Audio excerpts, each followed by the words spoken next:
Bonjour à tous, bienvenue pour ce second webinaire du 13e Forum du Rhin supérieur sur les cybermenaces dans son édition Starter. Merci à ceux qui étaient déjà là la semaine dernière de nous avoir rejoints cette semaine et bienvenue aux nouveaux.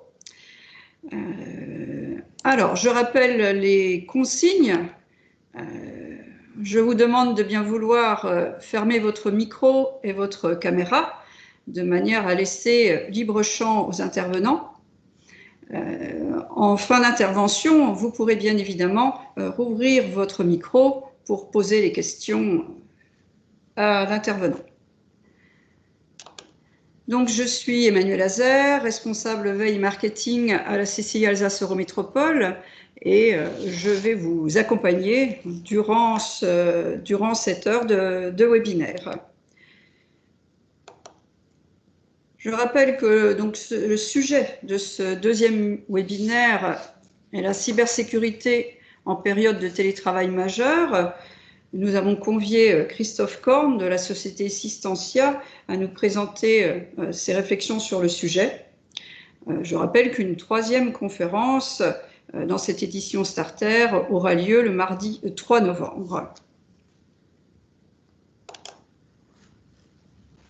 Je remets à nouveau en lumière nos partenaires et nos sponsors, l'ENA, la CCI Alsace Eurométropole, la NSSI, le CLUSIR Est et nos sponsors, ATO, la Banque Populaire de Champagne, la Compagnie régionale des commissaires aux comptes, les constructeurs réunis et la Société Générale, et bien évidemment la gendarmerie d'Alsace et la réserve citoyenne de la gendarmerie d'Alsace, coordonnée par l'association Adonores.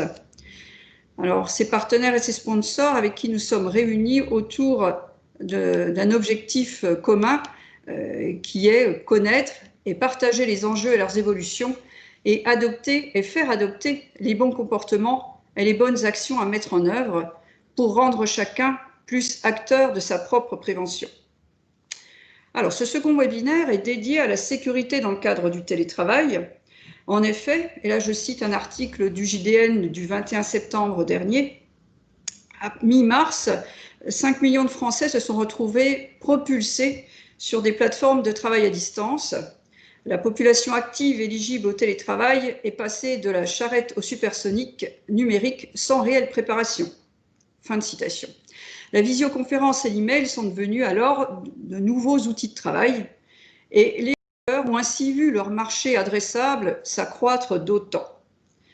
Au regard de la situation actuelle et compte tenu des enjeux sociétaux du télétravail, il est urgent que les entreprises repensent leurs mesures de sécurité mises en place ou pas, à la hâte ou pas, afin d'appréhender le télétravail comme un environnement à faire perdurer sur le long terme et non plus être une action, on va dire, coup de poing. Pour nous éclairer sur ce sujet, je vais laisser la parole à Christophe Korn, docteur en informatique, président fondateur de Systentia. Donc Systentia a été créée en 1998, c'est une société installée à Sausheim près de Mulhouse. Et Systentia est un éditeur de logiciels dans le domaine de la cybersécurité. Elle est présente dans 11 pays, elle est réunie en France et à l'international, 110 collaborateurs. Monsieur Korn, je vais vous laisser la parole et surtout la place pour votre diaporama. C'est à vous. Je vous remercie. Bonjour à tous. Donc effectivement, aujourd'hui, je vais évoquer avec vous notre retour d'expérience par rapport au télétravail et peut-être de citer déjà un peu de contexte sur la raison de la présence de Systentia sur ce sujet. Nous sommes un acteur du domaine de la cybersécurité, effectivement, et dans le cadre de cette période de télétravail massif que nous avons connue, nous apportons une solution de télétravail sécurisé. Donc on a eu une expérience relativement forte sur ce qui vient de se dérouler pour nous et qui continue encore, avec plus de 500 demandes qu'il a fallu gérer dans un délai court, en partie dans un cadre de gratuité. On y tenait et on répondait ainsi à l'appel de Cédric O, le secrétaire d'État au numérique, qui avait demandé aux acteurs de la tech de se mobiliser et si possible gratuitement face aux enjeux que nous rencontrions tous. Donc nous l'avons fait.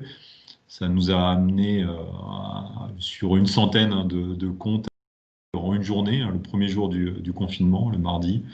Voilà, donc on a fait face par rapport à tout ça, mais, et c'est surtout ce que je veux vous présenter aujourd'hui, cela a accumulé pour nous de l'expérience, du retour d'expérience sur à la fois la façon de mettre en œuvre tout cela, ce qui s'est passé concrètement, et ça a été dit à l'instant, comment sécuriser ce télétravail, quelles sont les meilleures pratiques, quelles sont les questions à se poser, et l'illustrer avec des exemples précis, et notamment sur, je dirais, la facilité pour un pirate aujourd'hui de prendre le contrôle d'une entreprise avec le poste de travail qui serait mal sécurisé dans un contexte de télétravail. Donc c'est un élément majeur. Pour introduire un peu tout ça, je vais partir d'une anecdote. Ça sera peut-être la seule qui ne sera pas sourcée. Alors, je pense qu'elle est exacte. Elle m'a été citée par un dirigeant d'entreprise il y a 2 semaines. Et elle montre le contexte et la gravité du moment. Un enfant de 6 ans a réussi à pirater le réseau d'un grand groupe industriel. Alors, c'est pas sorti dans les médias, visiblement, en termes de communication peut-être désastreuse. Et le point faible, au-delà du facteur humain que je vais évoquer à l'instant, il s'agit surtout d'un poste de travail personnel qui était relié directement au réseau de l'entreprise dans cette période de télétravail. Et l'enfant a utilisé, et c'est relativement logique dans un contexte familial, l'ordinateur familial, a ouvert une pièce jointe qui était infectée et a ainsi compromis aussi bien, et très rapidement, et on le verra tout à l'heure, comment on peut l'illustrer et voir la facilité à nouveau de mise en œuvre, le poste de travail personnel et tout le réseau qui était relié à cela.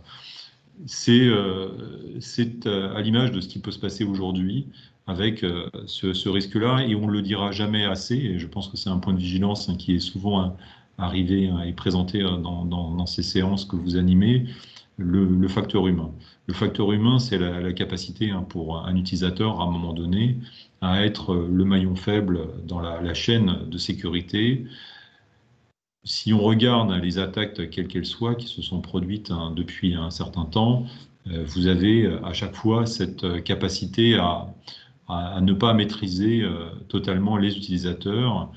On ne parle pas forcément de malveillance, mais plutôt de maladresse. Et là, l'exemple le plus parlant que l'on connaisse, qui a été un coup de semonce pour tous, c'était en 2015 TV5 qui a été piraté.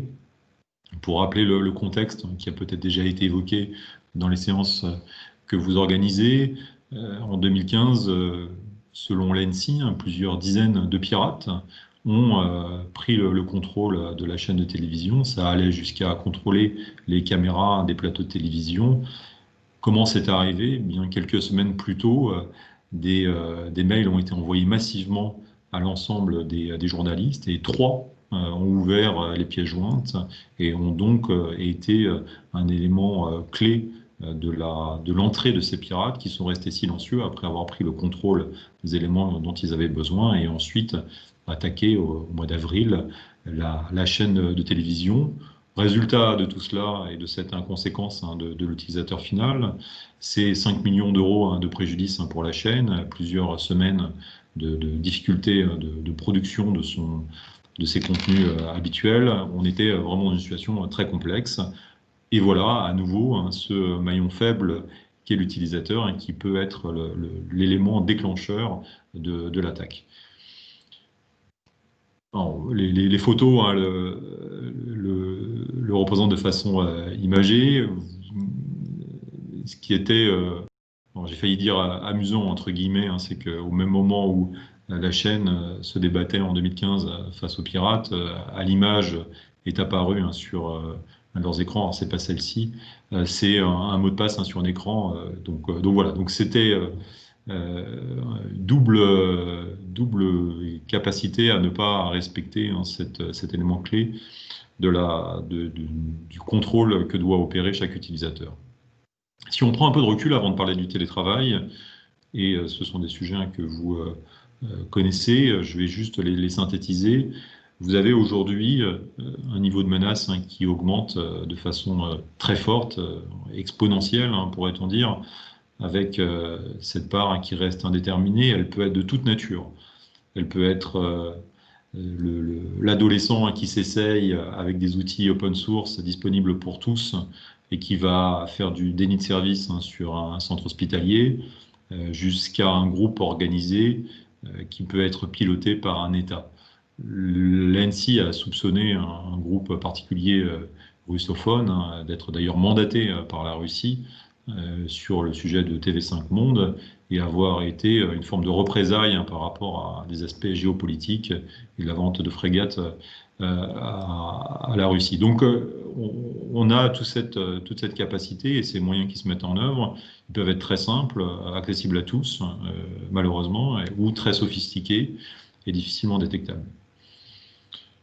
Dans le même temps, est-ce qui rend notre défense de plus en plus, qui nécessite de plus en plus un très haut niveau, c'est que les données augmentent de la même façon et nous retrouvons aujourd'hui à devoir gérer cette masse qui, quand elle était protégée par le réseau interne de l'entreprise, était moins un sujet de difficulté. Aujourd'hui, cette donnée, elle est partout. L'utilisateur est partout. Il a besoin d'accéder à cette donnée depuis partout, à chaque instant, en temps réel et en ayant le minimum de contraintes.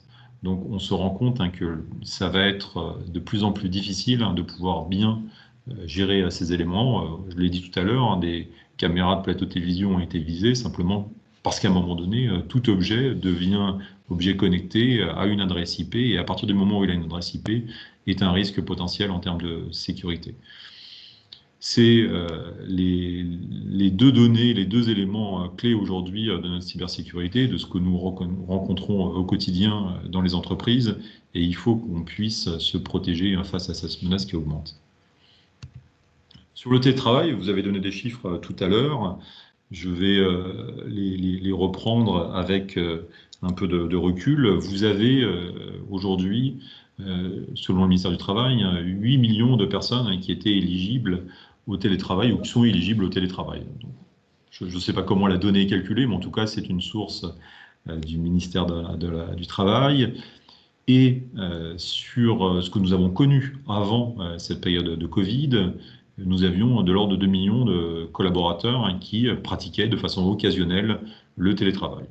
Sur cette période-là, nous avons eu un afflux de 3,1 millions de nouveaux télétravailleurs qui n'avaient jamais télétravaillé avec des outils de l'entreprise ou avec des moyens qui permettaient de se connecter à l'infrastructure de l'entreprise.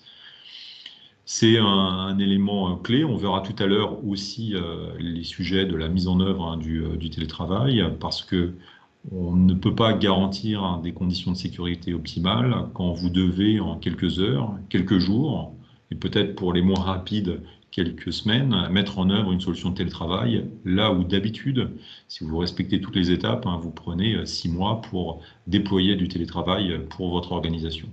Donc forcément, il y a eu des coupe-fils pour certains, et on les verra tout à l'heure sur les moyens ingénieux qui ont été mis en œuvre, qui pour certains étaient sécurisés, pour d'autres ne l'étaient absolument pas.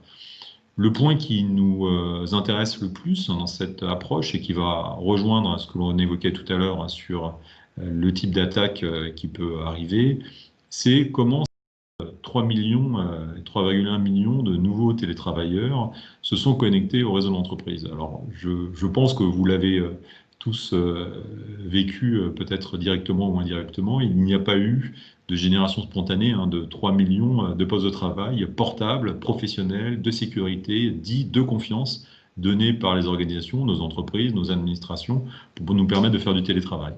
Ça a été à la marge que les entreprises ont pu équiper d'ordinateurs professionnels ces collaborateurs. Il y a eu un pic qu'on a d'abord vu arriver sur l'Italie, qui a été le premier pays touché par la crise sanitaire, de vente de matériel informatique et de portables en particulier. Et les stocks n'ont absolument pas tenu parce que dans le même temps, n'oublions pas que nous sommes totalement dépendants de certains pays sur notre approvisionnement en matériel informatique. Et donc, sur ces 3, alors c'est 3,3, je rectifie ma donnée, j'ai dit 3,1 millions tout à l'heure, de néo-télétravailleurs, il a fallu trouver des solutions. Il a fallu les connecter et la solution qui a été la plus souvent mise en œuvre a été de faire simple, de leur dire, bah, écoutez, vous avez un ordinateur chez vous potentiellement, eh bien, vous allez vous connecter avec votre ordinateur personnel que nous allons faire rentrer dans le réseau de l'entreprise pour que vous puissiez continuer à travailler. N'oublions pas, et j'y reviendrai tout à l'heure, que le télétravail a pour définition, normalement, de pouvoir réaliser les mêmes tâches que celles qu'on réalise habituellement dans l'entreprise, mais depuis l'extérieur, à son domicile en particulier. Si on se pose la question de savoir si un Teams, l'outil que nous utilisons aujourd'hui, est un outil de télétravail, oui, pour faire une partie de ce que l'on est capable de faire. Habituellement dans l'entreprise, c'est-à-dire faire des réunions, eh bien, on va pouvoir gérer notre vie sociale professionnelle avec Teams, avec tout outil de visioconférence, c'est une réalité. En revanche, je pense que je suis dans le même cas que vous, je ne passe pas mon temps en réunion et le seul outil de visio ne peut pas être l'outil de télétravail pour le quotidien. Il fallait apporter des solutions, notamment en passant par un poste de travail qui permettait d'avoir strictement le même poste de travail que celui que j'ai quand je suis au bureau. Alors, vous me direz quel est le rapport avec la menace. On va le voir juste après. Et je cite un expert dans le domaine de l'informatique qui nous prophétisait déjà au début de cette période que les pirates se sont probablement introduits dans les systèmes et réservent leurs attaques à des jours meilleurs en termes médiatiques et les réaliseront quand ils estimeront que c'est le meilleur moment, c'est-à-dire le moment où ils peuvent gagner le plus d'argent. Donc c'est un élément aussi clé. On a eu une augmentation du niveau de la menace, ça a été constaté. Je crois que ça a été une des séances que vous avez réalisées avant. Maintenant, il est possible aussi qu'il y ait un deuxième effet qui arrive encore dans les semaines et les mois qui viennent et qui soit véritablement traumatisant pour les entreprises et les administrations. Pour illustrer et pour bien montrer à nouveau ce que j'ai appelé la facilité de rentrer dans un système d'information, voici un exemple qui est basé sur des éléments réels issus d'un rapport de l'ANSSI. Il est documenté, il est très complet. Si vous ne l'avez pas lu, je vous encourage à le lire. Je vais décrire un peu la façon dont le pirate rentre dans un système. Très simplement, on part de cet utilisateur lambda qui, depuis un poste de travail à l'extérieur de l'entreprise, accède à son informatique, à ses applications, à ses données, par exemple depuis chez lui. Je n'évoque pas à ce stade le niveau de confiance de ce poste de travail, on y reviendra après. Je l'ai souvent évoqué lors de présentations, le métier de pirate, de hacker, est un métier de paresseux. Je reprends simplement ce qu'il va commencer par faire. On l'a vu tout à l'heure pour TV5 Monde, c'était une campagne de mail à destination de tous les journalistes. Je ne sais pas combien il y a de journalistes à TV5, mais 3 ont ouvert cette campagne. Et bien là, le pirate va reproduire ce type de schéma en envoyant plusieurs milliers, dizaines de milliers. Les mails s'achètent assez facilement sur donc une campagne d'hameçonnage qui va être envoyée donc à ses destinataires avec évidemment un fichier malveillant en pièce jointe. Il n'a pas besoin de toucher sa cible à chaque coup, il a juste besoin ensuite d'attendre et donc il faut l'imaginer là, à l'autre bout de la planète par rapport à nous, simplement après avoir appuyé sur un bouton en envoyant ses mails, d'attendre qu'une alerte se déclenche. Cette alerte, elle est simplement le signe que la pièce jointe a été ouverte sur un poste de travail destinataire du mail, que cette pièce jointe contient un code exécutable malveillant. Un des supports classiques est Excel, qui a la capacité à avoir des éléments exécutables dans la pièce, dans le document Excel, les fameuses macros Excel. Et là, très simplement, le pirate, à nouveau à l'autre bout de la planète, va prendre le contrôle du poste de travail. On verra après un peu la façon d'imager tout ça et quels sont les outils qui sont utilisés. Prendre le contrôle, c'est voir tout ce que voit l'utilisateur, de pouvoir voir tous les dossiers qu'il a sur son poste de travail, de pouvoir même ouvrir son réceptacle à CD, DVD et le refermer. Et tout ce qui est faisable sur le poste par l'utilisateur peut être fait à distance. Et là, son objectif, c'est de vérifier si mon client est bankable, monétisable, si c'est une victime intéressante. Si la personne qui est concernée est un particulier, il passe rapidement son chemin, il n'y a aucun intérêt à s'attaquer à ce type de personnes. En revanche, si cette personne elle est connectée à un réseau d'entreprise, soit parce qu'elle est au sein d'un réseau d'entreprise au moment où elle ouvre cette pièce, ou bien si justement elle est depuis son domicile en train de télétravailler, là ça commence à devenir intéressant. Voir un réseau d'entreprise, c'est voir tous les serveurs. Aujourd'hui, quand vous le faites sur votre réseau d'entreprise, sauf si l'ensemble est cloisonné, c'est-à-dire que vous avez respecté une des pratiques recommandées par l'ANSSI, vous avez séparé la partie bureautique, celle qui va être utilisée par tous les utilisateurs, où vous travaillez de façon normale, et puis vous séparez cette partie bureautique de la partie métier, voire même de la partie système d'administration.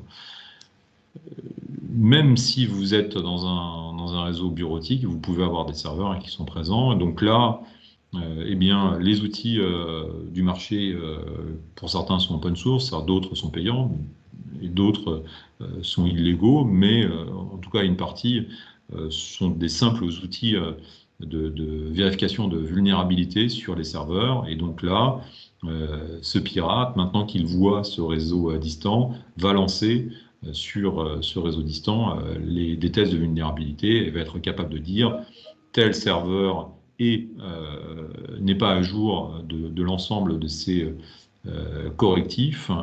Eh bien, on le sait, quand un défaut de sécurité est constaté sur un logiciel, notamment sur un logiciel serveur, vous avez là une définition précise de la faille, de la façon de la jouer, de la rendre visible.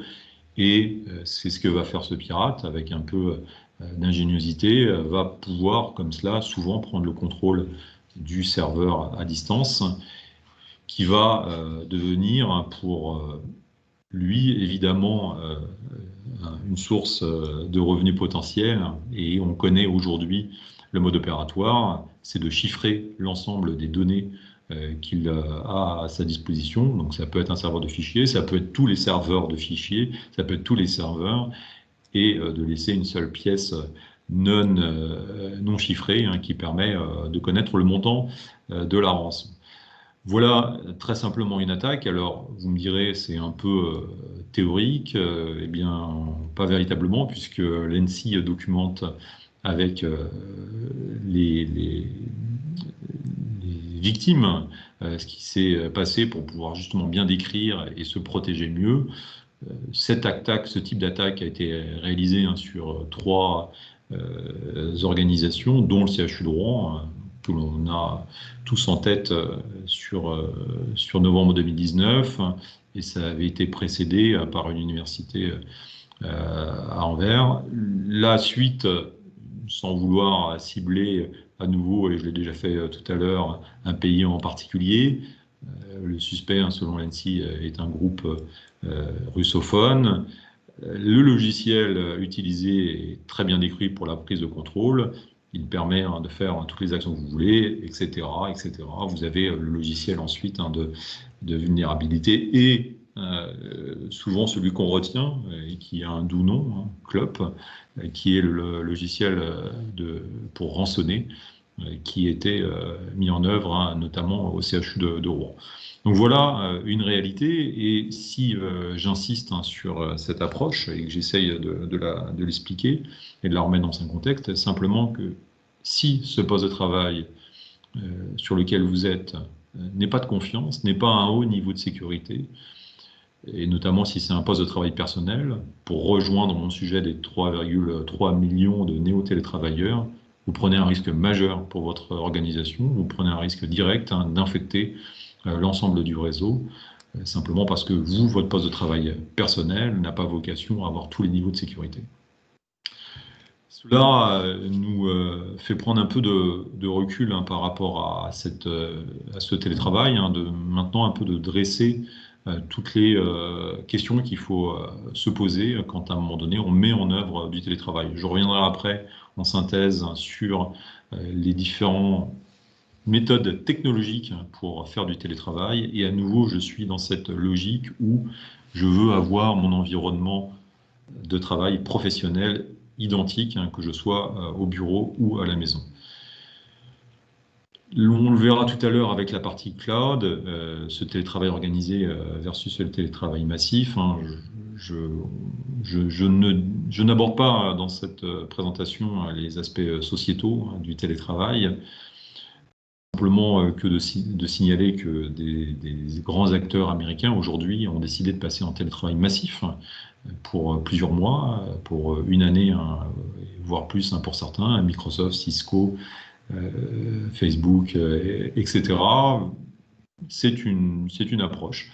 Je me réfère à une analyse qui avait été faite par Google. Aujourd'hui, le mode de télétravail idéal pour une organisation, selon eux, après 10 ans d'expérience de télétravail, c'est 1 jour à 1 jour et demi par semaine. Voilà, parenthèse fermée, pour ne pas évoquer plus longuement ce sujet. Là, le point clé, hein, c'est la maîtrise du poste de travail. On l'a bien identifié, hein, depuis tout à l'heure. Mon poste professionnel est dit de confiance, mon poste personnel n'est pas de confiance par nature. Donc, l'outil que vous mettez en œuvre pour pouvoir vous connecter à distance doit avoir comme première exigence d'être capable de vérifier l'intégrité de votre poste de travail. Les logiciels aujourd'hui sont capables de le faire. Est-ce qu'il y a un antivirus présent sur ce poste de travail? Oui. Est-ce qu'il est à jour des signatures qu'il doit vérifier? Oui. Est-ce qu'il a été lancé il y a peu de temps? Oui. Eh bien, dans ce cas-là, je peux potentiellement me connecter. Si les réponses sont non ou partiellement non, je ne peux pas me connecter au réseau de l'entreprise. J'ai bien insisté sur ce point et on va rejoindre un peu le sujet de l'ingéniosité. Un des modes que l'on a, nous, connus, hein, sur cette période de télétravail a été justement de donner la même qualité de travail aux collaborateurs avec l'ensemble des fonctions identiques pour lui. Très simplement, ce qui s'est passé pour une partie, hein, des clients que nous avons dû adresser, c'est que ils ont laissé leur poste de travail fixe, et donc ils n'étaient évidemment pas dotés d'ordinateurs portables professionnels, mais ce qu'on appelle une tour, donc un poste fixe au bureau. Il est resté allumé, il avait ce qu'on appelle une session RDP, donc qui permet une prise de contrôle à distance, et depuis son domicile, le collaborateur avait accès à son poste de travail, à rester dans le bureau. On le verra tout à l'heure, hein, par rapport aux technologies à mettre en œuvre. On est Systentia basé, hein, sur ce qu'on appelle le zéro trust, donc c'est la capacité à un moment donné à ne pas faire confiance au poste de travail. Ce n'est pas du VPN, Virtual Private Network, hein, qui est le mode le plus ancien, j'en reparlerai tout à l'heure, mais simplement pour vous dire que une des questions à se poser, oui, est-ce que j'ai la capacité pour mon collaborateur à avoir accès à son environnement identique? C'est un élément majeur. Je passe un certain élément pour ne pas entamer l'ensemble du temps qui m'est imparti.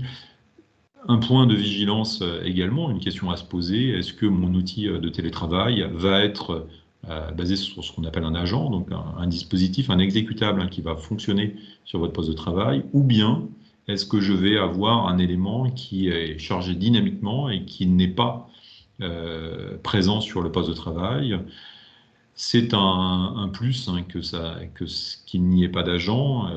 L'ANSSI documente régulièrement les risques de simulation de l'agent, de pouvoir avoir des réponses identiques avec un produit tiers qui aurait emprunté la signature de l'agent, laissant penser qu'il est installé, et dans ce cas-là, avoir la capacité de compromettre l'ensemble du réseau. Donc, on est aujourd'hui sur des mécanismes qui permettent d'éviter d'avoir des agents. Je reviendrai tout à l'heure également sur la rapidité de mise en œuvre. C'est un élément clé et elle passe par le cloud. Alors cette période-là, même si c'est une solution parmi d'autres, il faut bien voir que quand il a été question de mettre en œuvre pour plusieurs millions d'utilisateurs le télétravail, vous avez besoin de deux éléments, un élément sur le poste de travail, un élément sur des serveurs qui vont servir de relais, qui vont servir d'éléments de sécurité. Si vous avez des serveurs chez vous par dizaines disponibles, c'est très bien. Si vous ne les avez pas, le cloud a été une capacité, grâce à cette élasticité, de délivrer rapidement du télétravail pour des centaines de milliers de personnes en France. Le VPN, technologie qui date d'il y a plus de 20 ans et qui est connue même maintenant dans le grand public, puisque certains s'en servent pour anonymiser leur connexion, prend des abonnements pour les cas peut-être les plus légaux aux États-Unis auprès de partenaires qui ne le permettraient pas sur le territoire français ou qui ne l'auraient pas envisagé, ou bien de façon beaucoup moins honnête de contourner les règles de sécurité des fournisseurs ou des sites destination.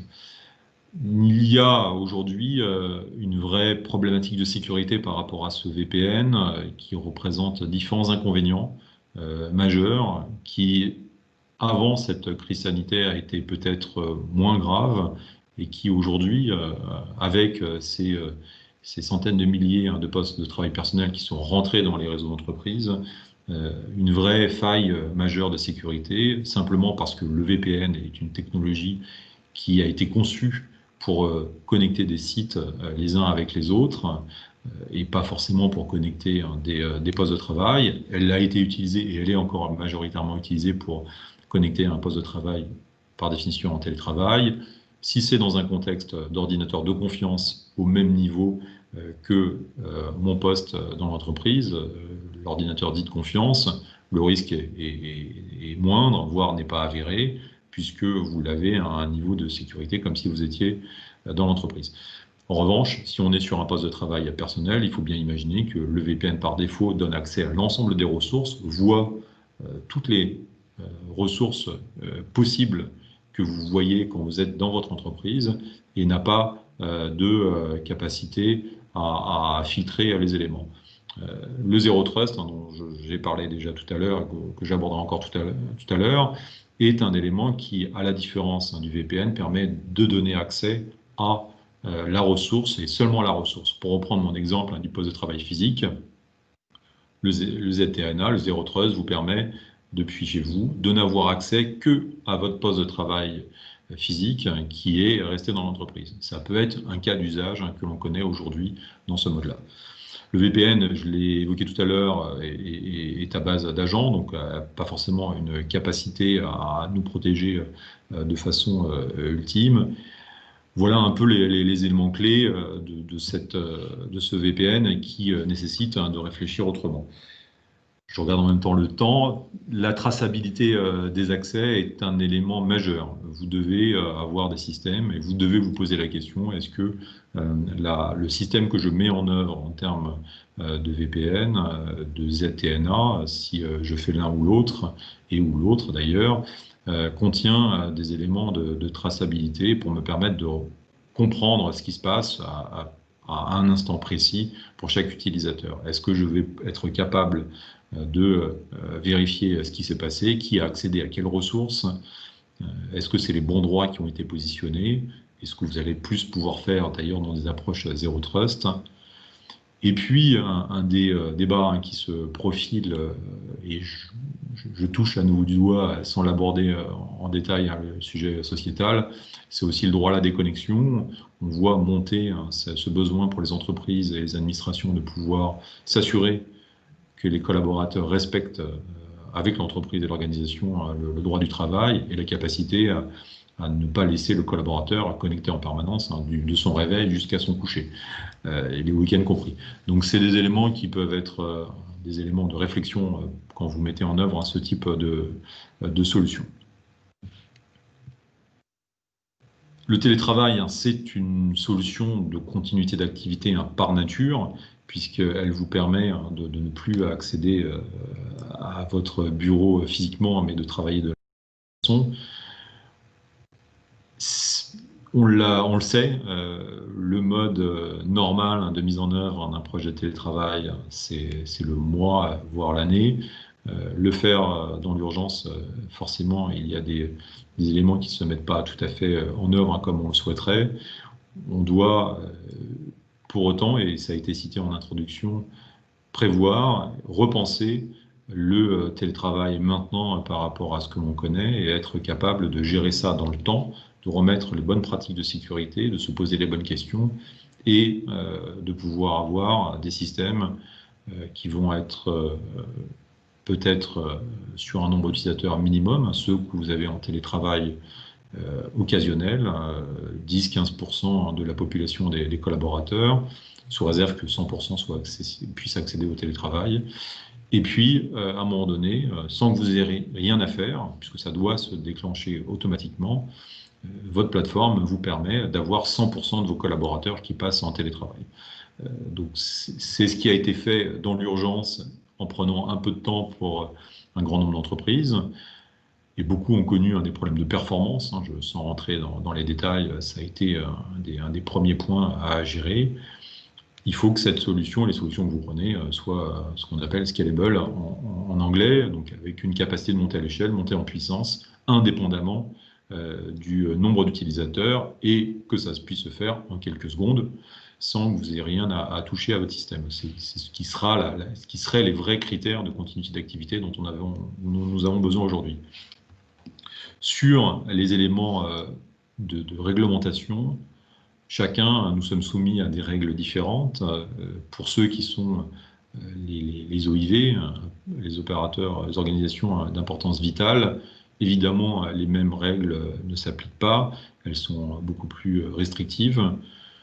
L'exemple de TV5 est assez intéressant. Je pense que c'est pour eux d'être l'exemple de tous les maux, mais la deuxième problématique soulevée par l'ANSSI dans le cadre de l'attaque, c'est que, je l'ai cité tout à l'heure en contre-exemple, l'ensemble du réseau était unique et vous aviez un mélange entre le métier, donc nos fameuses caméras sur les plateaux de télévision, et la bureautique, donc un secrétaire qui va faire une action sur un document Word et sur le poste de travail qui va lire ses mails personnels, qui va aller sur des sites pour réserver potentiellement ses congés. Eh bien, cette personne va pouvoir, si on prend le contrôle de son poste de travail et que les droits sont mal positionnés, être une source de menace pour la partie métier.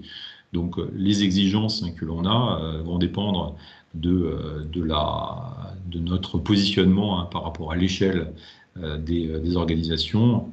L'ANSSI, vous le savez, est une organisation d'excellence pour la France et qui a une vraie capacité à aider, soutenir, conseiller les entreprises et les organisations. Et, je le rappelle, des mécanismes de certification et de qualification des produits. Une qualification élémentaire est une recommandation d'achat de l'ANSSI à destination de la sphère publique pour des produits qui, selon l'ANSSI, répondent aux critères nécessaires pour les organisations. Un point connexe, c'est souvent un des vecteurs d'attaque, puisque les éléments sont des fois très bien gardés pour vous, mais quand vous faites appel à un prestataire extérieur, ce qu'on va appeler un infogéreur, qui va gérer votre système d'information, vous pouvez avoir un niveau de sécurité qui n'est pas atteint et qui n'est pas suffisant. Donc, les questions que vous gérez en interne sont à poser à vos infogéreurs, à vos prestataires, et de vous assurer effectivement de cet équilibre de façon à avoir cette sécurité. Enfin, pour finir sur un élément clé, le cloud, toute solution de télétravail doit pouvoir avoir une capacité à être disponible dans le cloud. Je ne rentre pas sur les débats politiques ou géopolitiques sur ce sujet-là. Le cloud a aussi ses difficultés, ses problématiques et ses points de vigilance. Donc il faut les respecter. Pour autant, on l'a vu sur cette période, sans la capacité d'un OVH, d'un Azure, d'Amazon, il aurait été difficile de remettre l'économie en marche pour notre pays notamment. Donc c'est un élément à prendre en compte, cette capacité à aller vite, à déployer, à mettre en œuvre, et puis souvent une facturation à l'usage versus le mode où vous avez des serveurs qui sont achetés, qui vont être éteints parce que vous avez très peu de télétravailleurs et que vous allez allumer si vous passez en télétravail massif. Pour autant, le coût du matériel a été acheté et il ne sera peut-être utilisé qu'une semaine sur une année. Vous êtes en mode cloud, vous avez cette élasticité qui vous permet d'être facturé en fonction de ce que vous consommez. Voilà. Donc, inconvénient, effectivement, le fait d'avoir des éléments qui peuvent sortir, même si sur du télétravail, les schémas, je ne rentre pas dans ce détail, sauf si vous le souhaitez, sont souvent que ce sont des serveurs de rebond qui sont utilisés, sur lesquels aucune donnée n'est stockée, et l'ensemble des données passe de façon chiffrée. Donc c'est un point, certes, dans le cloud, mais sans risque majeur en termes de sécurité, de perte de données ou de fuite de données. C'est quand même à préciser. Pour synthétiser, le temps passant relativement vite, je vais vous juste évoquer les différents modes d'accès. Je l'ai évoqué sur ce poste de travail de confiance. Il faut être clair, un VPN reste un bon mode d'action pour vous pour télétravailler si vous avez cette fameuse dotation de votre organisation avec un ordinateur de confiance. Là, je le cite parce que je l'ai vu, j'ai quelques connaissances, et notamment un ami, un dirigeant d'entreprise, une entreprise d'une centaine de personnes, le fameux lundi soir, veille du confinement, eh bien, ils ont emporté sous bras chacun des employés le poste de travail fixe et l'ont emmené chez eux pour continuer à travailler. C'est plutôt ingénieux. Je sais que d'autres entreprises ont pratiqué ainsi. C'est relativement limité en termes d'extensibilité. On n'imagine pas un grand groupe pratiquer de la sorte. Mais à nouveau, on est sur un poste normalement dit de confiance, puisqu'il est aux critères de sécurité de l'entreprise.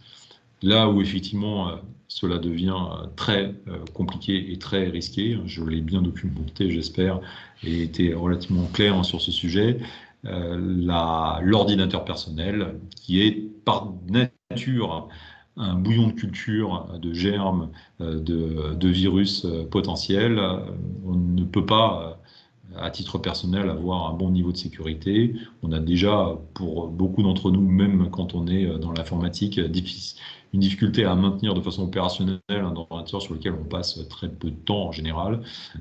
Donc, on imagine qu'en termes de sécurité, c'est un risque majeur. Voilà, et donc pour citer, pour le mode de fonctionnement, l'ordinateur personnel qui est un élément intéressant si il est sécurisé avec une approche ZTNA. Le bruit que vous avez entendu, c'est le chronomètre que j'avais positionné en même temps. Et pour terminer, juste pour citer Assistentia, donc, nous avons un produit Assistential Gate qui est un produit dans ce domaine du ZTNA. Juste en une phrase au-delà des références que vous voyez, on est aujourd'hui la seule solution européenne de Zero Trust identifiée par le Gartner sur donc ce marché-là. Voilà, j'ai terminé pour la présentation. Je suis à votre écoute pour toutes les questions que vous pourriez avoir. Eh bien, merci Christophe Corne. Ah, je crois qu'il y le chat, une personne a posé au début de votre intervention la question suivante. Quand le hacker prend le contrôle, est-il possible de s'en rendre compte? Et si oui, avec quels moyens? Alors, par définition, non, on ne s'en rend pas compte, évidemment. C'est le moyen qui va permettre de le détecter est plutôt de l'ordre de la protection antivirus. Vous allez avoir un composant exécutable, puisque tout ordinateur fonctionne avec le même principe. On a ce qu'on appelle les exécutables qui permettent de le mettre en mémoire un programme, de le faire s'exécuter. Donc à partir de ce moment-là, il est censé être visible. Certaines signatures sont connues et l'antivirus peut le détecter. Pour autant, la capacité du pirate va être de dissimuler sa présence, d'enfouir ce code exécutable, de le greffer potentiellement sur un autre exécutable, sur un Word, quelque chose de très classique. C'est quand même relativement compliqué. Le mal est en général est fait si ça arrive. Donc, Emmanuel Miquet renchérit en posant la question et qu'en est-il des attaques via les portables, les téléphones portables, hein, lorsqu'on lit justement ces mails depuis les téléphones portables? Est-ce que ça ajoute une complexité à la détection, disons? Oui, alors les ordinateurs, les téléphones pardon, portables sont aussi une source, je dirais, en devenir en termes de vecteurs d'attaque. Aujourd'hui, c'est pas le vecteur principal. On sait que ça va arriver de plus en plus. Donc c'est un élément important, mais aujourd'hui, très honnêtement, c'est pas la principale source, voire même si vous, alors, je le dis, hein, ne le reproduisez pas pour autant, mais vous prenez potentiellement moins de risques à ouvrir une pièce infectée sur votre téléphone que l'ouvrir sur votre ordinateur portable, parce que souvent la cible en termes d'exécutables, hein, ce dont je parlais tout à l'heure, des programmes, est plutôt un Windows qu'un système Android. Et donc la pièce ne fonctionnera pas sur un système Android. Oui, il m'est déjà arrivé, hein, dans un doute, où j'étais quasiment sûr que ce n'était pas une pièce infectée, de l'ouvrir sur mon téléphone pour vérifier que c'était bien un message et qu'il n'y avait pas d'éléments attachés. Donc voilà, donc aujourd'hui c'est un vrai risque, mais encore à un niveau faible à ce stade. Alors, sachant que le public, hein, que nous visons est plutôt celui de TPE et de PME, donc on va dire des entreprises de taille respectable mais modeste quand même, hein, 15 ou 20 salariés, on va prendre ça comme entreprise type. Quels seraient pour vous les moyens les plus sûrs et les plus simples à mettre en œuvre pour aller vers une solution de télétravail, on va dire, encadrée? Alors, le premier point, moi je le répète, hein, je suis promoteur de sociétés de services dans des domaines que nous n'adressons pas, nous, Assistentia. Et pour l'avoir vécu, hein, chez nous, la première recommandation, avant de toucher les collaborateurs et le management, c'est une analyse de risque. Il s'agit d'avoir une analyse à 360 degrés de votre sécurité informatique, de votre réponse en termes de sécurité. Est-ce que vous êtes bien protégé ou pas? Je ne l'ai pas dit tout à l'heure, parce que ce n'est pas dans le champ de l'intervention, mais si vous deviez être attaqué demain et notamment avoir vos données chiffrées, la meilleure protection que vous avez à court terme, une fois que c'est arrivé, ce sont vos sauvegardes. Et donc là, tout de suite, on ouvre tout un pan de vérification à faire. Est-ce que je sauvegarde bien toutes mes données, les données utiles? Est-ce que mes données ont été restaurées au moins une fois pour vérifier que les sauvegardes fonctionnent? Ce sont des vraies bonnes questions qu'il faut se poser. Et je le cite d'autant plus, hein, que je connais une entreprise de l'ordre de la PME, hein, qui a perdu un an de données parce que, après avoir eu ses disques chiffrés par un ransomware, n'avait pas des sauvegardes opérantes. Et c'était infogéré, donc certes, l'infogéreur était en tort, mais le préjudice était là. Donc cette analyse de risque est pour moi un des premiers points pour démarrer et se faire une photo précise de là où j'en suis, de faire une cartographie des risques et de pouvoir ensuite, face à chaque risque, mettre un plan d'action dans le temps et le suivre, quitte à refaire une analyse de risque tous les ans. Donc c'est un des premiers aspects. Il y a des prestataires de services qui font ça très bien, certains sur la région, d'autres ailleurs. Ça coûte quelques milliers d'euros, en général moins de 10 000 euros, et ça vous permet d'avoir un premier niveau de réponse. Ensuite, évidemment, comme on l'a dit, les utilisateurs sont un des risques potentiels par maladresse, plus que par malveillance. Et donc la pédagogie, la formation est un élément clé. C'est peut-être aussi de vous faire accompagner sur ces éléments-là. Ça peut être aussi un peu pédagogique, et j'ai failli dire ludique, mais ce n'est pas tout à fait le cas, d'envoyer une fausse campagne de phishing, d'hameçonnage, avec ce qui pourrait ressembler à un vrai mail, où il y a un indice quand même laissant à penser qu'on ne doit pas ouvrir le lien, cliquer sur le lien, et de voir le nombre de collaborateurs qui cliquent sur le lien. Et donc c'est une façon de leur montrer simplement que le risque est bien présent et de sensibiliser. C'est de la sensibilisation en premier. Voilà peut-être les deux premières actions qui peuvent être mises en œuvre, mais c'est une pratique qui doit être généralisée, qui doit souvent partir du COMEX, et en fonction de la taille de l'entreprise, avoir aussi un responsable de la sécurité informatique, si possible dissocié des fonctions de gestion courante de l'administration informatique. Et donc, concernant vous incluez finalement la mise en œuvre du télétravail dans cette, disons, dans cette conception de la sécurité. Si la sécurité est assurée, disons, le passage au télétravail, même massif, ne représente plus un problème. C'est ça que vous nous dites. Oui, alors c'est effectivement les éléments de base. Le télétravail qui ne s'appuie pas sur une organisation de confiance en termes de sécurité sera un risque supplémentaire. Et après, aujourd'hui, avec un peu de recul pour les uns les autres, on voit que les technologies ont évolué, elles se renforçaient déjà un peu avant, mais là, on voit tout l'apport du Zero Trust. Le Zero Trust, si on doit le résumer, c'est par nature, par définition, je ne fais pas confiance au poste qui va rentrer dans mon système d'information. Donc, je filtre tout ce à quoi il doit accéder. Je ne lui laisse accès qu'à la ressource pour lequel le manager a dit que ce collaborateur pouvait accéder. Et je vais mettre en œuvre des technologies qu'on appelle de rupture protocolaire, sans rentrer dans les détails, qui permettent notamment à l'ordinateur personnel, si on parle de cet ordinateur personnel, s'il devait avoir une pièce infectée, que cette pièce infectée ne puisse pas circuler, être transmise sur le réseau. Et donc, vous avez une barrière quasiment infranchissable qui peut être opérée, où seul le clavier et la souris de l'utilisateur peuvent passer cette barrière. Un virus, avec son code exécutable, ne pourra pas la passer. Donc, c'est des technologies qui ont évolué avec le temps et qui sont aujourd'hui à un bon niveau de maturité et qui deviennent un élément clé. On voit beaucoup d'entreprises qui sont en train de basculer leur approche VPN vers le Zero Trust pour justement gommer ce risque supplémentaire. Alors, juste encore un petit détail pour terminer. Quand vous dites donc que vous abordez ces technologies qui ont évolué, est-ce qu'elles sont accessibles d'un point de vue budgétaire à des TPE?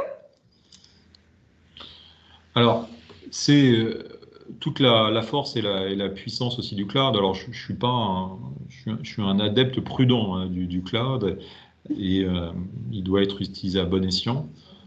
On a des entreprises que l'on gère, sur lesquelles on apporte des solutions de sécurité qui ne mettront jamais en œuvre du cloud. Et donc, pour elles, on met en œuvre nos solutions dans leur infrastructure. Pour autant, pour la TPE, la PME, c'est une solution simple, souple et peu onéreuse, puisqu'au final, vous ne payez qu'à l'usage. Et voilà, on parle pour un nombre de 5 utilisateurs minimum de quelques centaines d'euros à l'année. On est sur des coûts relativement faibles. Sur cette période de Covid, pour illustrer mon propos, nous avons eu, je vous l'avais dit, compte gratuit à gérer. Et les plus petits, c'était un camping avec 3 utilisateurs, une bijouterie avec 2 utilisateurs, qui pour autant avaient des besoins de télétravail, et qu'on a pu opérer en quelques minutes très, très facilement. Donc ça devient, ce sont des solutions adressables à ce type de structure. Bien. Bien, merci pour tous ces détails. Alors, quelqu'un souhaiterait poser une question à Christophe Corne? Si tel est le cas, eh bien, vous pouvez ouvrir votre micro et il nous reste encore quelques minutes pour répondre à votre question. Allez-y.